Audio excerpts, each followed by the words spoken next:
শুভ দুপুর বন্ধুরা। অখণ্ড সংহিতা বা শ্রী শ্রী স্বামী স্বরূপানন্দ পরমহংসদেবের উপদেশবাণী পাঠ করছি একাদশ খণ্ড থেকে। অদ্যপ্রান্তে শ্রী শ্রী বামুনি শিবপুরে একটি সম্ভ্রান্ত মহিলাকে সাধন দীক্ষা প্রদান করিলেন।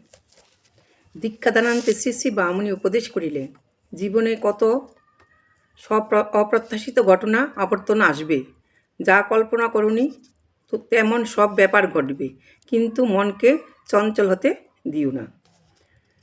সর্বং সহা ধরিত্রীর মতো সব সহ্য করে যাবে, আর সুখে দুঃখে সম্পদে বিপদে অবিরাম অবিশ্রাম পরম সুখদাতা নামের আশ্রয় নেবে।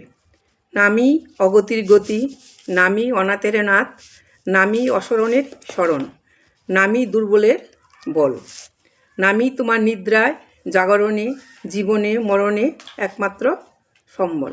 নাম করেই যাবে। জয় গুরু, জয় গুরু।